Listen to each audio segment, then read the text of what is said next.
Hello guys, मैं आशीष आपके अपने चैनल डीप स्पेस की एक और इंटरेस्टिंग वीडियो में स्वागत करता हूं। तो चलिए शुरू करते हैं।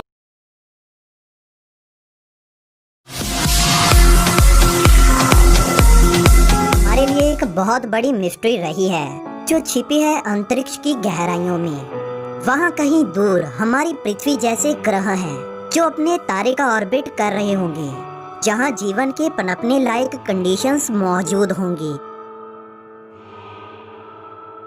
कटिंग एज साइंस और टेलीस्कोप्स की न्यू जनरेशन हमें न्यू टूल्स प्रोवाइड कर रही है जो हमारी डीप स्पेस की अंडरस्टैंडिंग को एक्सपेंड कर रहे हैं। इतिहास का सबसे बड़ा जासूस अपने शिकार पर चला है, जानने हमारी मनुष्य जाति के सबसे इम्पोर्टेंट क्वेश्चन का आंसर।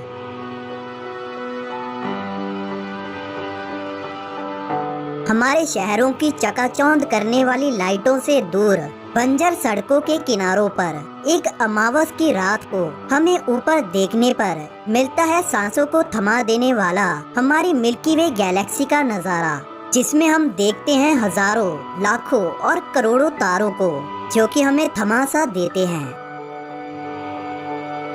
लेकिन अब एक और बार देखिए, वो सभी तारे असल में हमारे सूर्य जैसे तारे हैं जो लगभग 9 बिलियन तारे हैं, जो हमारी गैलेक्सी में मौजूद तारों का केवल 22% हिस्सा ही है और जिनके पास अपने ग्रह भी हो सकते हैं जो शायद जीवन को पनाह देने लायक हों। यह सब एक एस्ट्रोनॉमर्स की एक टीम जो कि कैलिफोर्निया और हवाई में मौजूद है, उन्होंने अनकवर किया है। उन्होंने केपलर स्पेस टेलीस्कोप से डेटा को निकाला। केपलर स्पेस टेलीस्कोप एक high powered space based telescope है जिसे सन 2009 में लॉन्च किया गया था। केपलर का मिशन था कुछ ऐसे खास ग्रहों को दूसरे तारों के पास खोजना जो कि पृथ्वी जैसे जीवन को पनाह देने लायक हो। केपलर प्लैनेट हंटर ने 42,000 हमारे सूर्य जैसे तारों का सर्वे किया जो कि हमारी गैलेक्सी में मौजूद तारों का एक नाममात्र हिस्सा है। अपनी इस सर्च के दौरान केपलर खोज रहा था एक ऐसा सुराग जिसके बारे में हम अच्छी तरह से जानते थे। वो था कि किसी तारे से आ रही रोशनी का वहाँ पर मौजूद प्लैनेट के कारण डिम होना, जो कि उस तारे से आ रही रोशनी और हमारे बीच से क्रॉस हुआ हो। एक एस्टीमेट के मुताबिक हमारे यूनिवर्स में लगभग 100 बिलियन हमारी पृथ्वी के जैसे ग्रह मौजूद हैं। सोचिए, अगर उनमें से 1% के भी 1% ग्रहों ने अगर इंटेलिजेंट लाइफ को डेवलप कर लिया हुआ तो शायद हम उनकी तरफ देख रहे हों, और जिसके साथ हम लगभग 10 मिलियन बिलियन इंटेलिजेंट सभ्यताओं की ओर देख रहे हों। केपलर के साथ दूर तक देखने वाले हबल ने हमारे यूनिवर्स की हमारी समझ को पूरी तरह से ट्रांसफॉर्म कर दिया है। हमारी समझ के अनुसार काफी छोटे छोटे रॉकी प्लैनेट्स इस अंतरिक्ष में हो सकते हैं जिन पर जीवन पनप सकता है, जो कि स्पेस कम्युनिटी में एक्साइटमेंट को जगाए हुए हैं। हमारे वैज्ञानिक लगे हैं जीवन के संकेतों को खोजने में लगभग पिछले 50 सालों से। जब पहली बार रेडियो टेलीस्कोप को यूज किया गया किसी तरह की इंटेलिजेंट लाइफ के सिग्नेचर को खोजने के लिए, और हमने अपने सिग्नल्स को भी हमारे अंतरिक्ष में टीवी ब्रॉडकास्ट और सैटेलाइट ट्रांसमिशन की मदद से भेजा, लेकिन अब तक ना ही तो हमें कोई लाइफ का सिग्नल मिला और ना ही हमारे किसी सिग्नल का रिप्लाई आया। आज हमारे एस्ट्रोनॉमर्स और वैज्ञानिक केवल एक्स्ट्रा टेरेस्ट्रियल एलियंस या किसी एडवांस सिविलाइजेशन को नहीं खोज रहे, इसके बजाय वो सोफिस्टिकेटेड ऑप्टिकल टेलीस्कोप्स और रोबोटिक टेलीस्कोप्स का इस्तेमाल उन कंडीशंस को खोजने के लिए कर रहे हैं जो कि जीवन की संभावना के लिए अनुकूल हैं।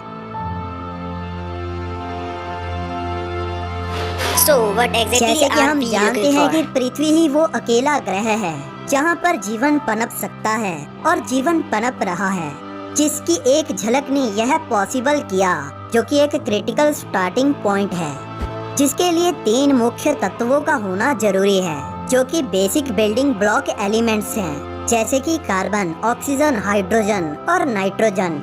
एक लिक्विड जैसे कि पानी, ताकि वो तीनों एलिमेंट्स एक दूसरे में मिक्स हो सकें और मिलकर और ज्यादा कम्प्लेक्स ऑर्गेनिक कंपाउंड्स को बना सकें, और एक एनर्जी सोर्स जैसे कि हमारा सूर्य, जो कि केमिकल रिएक्शन को पावर करेगा, जो जीवन को जन्म देगी, छोटे से छोटे माइक्रो ऑर्गेनिज्म से लेकर ह्यूमन बींग्स को।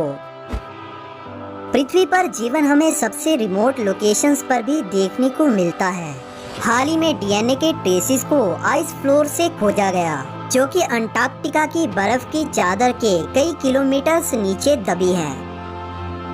हमारे समुद्रों की गहराइयों में हाइड्रोथर्मल वेंट्स के पास भी हमने जीवन को पनपते देखा है। अगर जीवन इन जगहों पर सरवाइव कर सकता है, तो जीवन और एक्सट्रीम इन्वायरमेंट्स में भी पनप सकता है।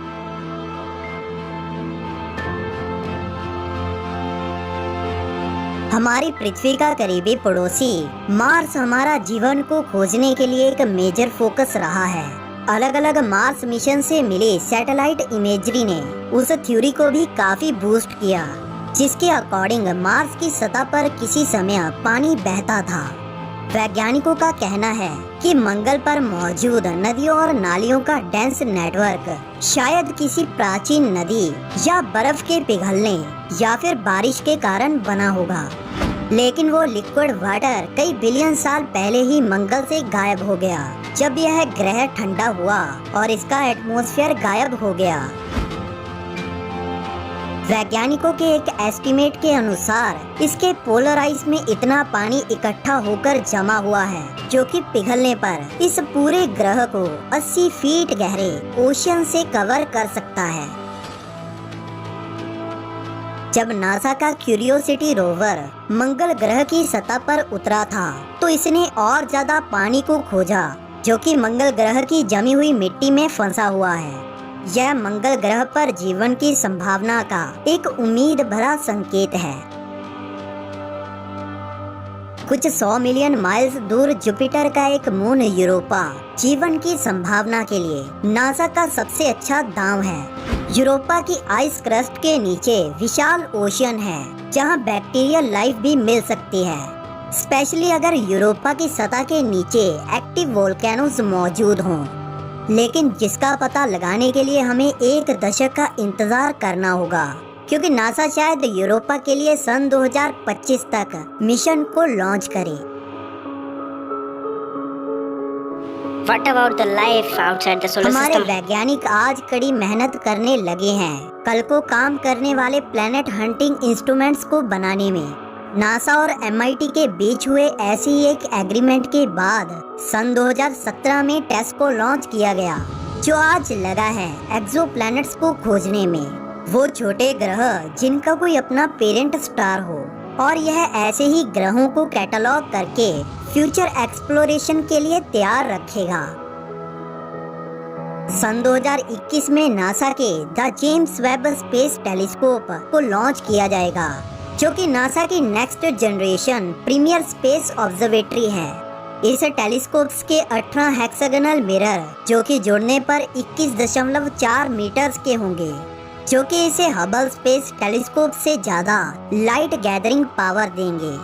इस टेलीस्कोप की इमेज की शार्पनेस, जो वैज्ञानिकों को एक पेनी को 24 माइल्स की दूरी से देखने की क्षमता देगी। इस टेलीस्कोप की सबसे नोटेबल एबिलिटी है कि यह इंफ्रारेड लाइट को देखने के काबिल होगा, जिसकी मदद से यह एलियन प्लैनेट्स के एटमॉस्फेयर को ऑक्सीजन की मौजूदगी के लिए ट्रेस करेगा और कई और गैसेस के लिए भी ट्रेस करेगा, जो कि लिविंग ऑर्गेनिज्म के द्वारा पैदा की जाती हैं।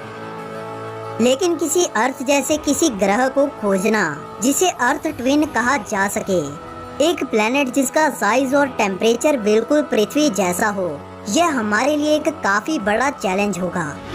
नजदीकी तारों से आ रही चमकीली रोशनी हमें इस तरह के ग्रहों को देखने के लिए ऑलमोस्ट इम्पॉसिबल बना देती है। एक और प्रोजेक्ट है जिस पर नासा काम कर रहा है, जो कि एक जाइंट स्टार शेड है, जो कि टेलीस्कोप्स की मदद करेगा तारों से आ रही रोशनी को रोकने में, ताकि हम एक्सोप्लैनेट्स को और अच्छे से देख सकें।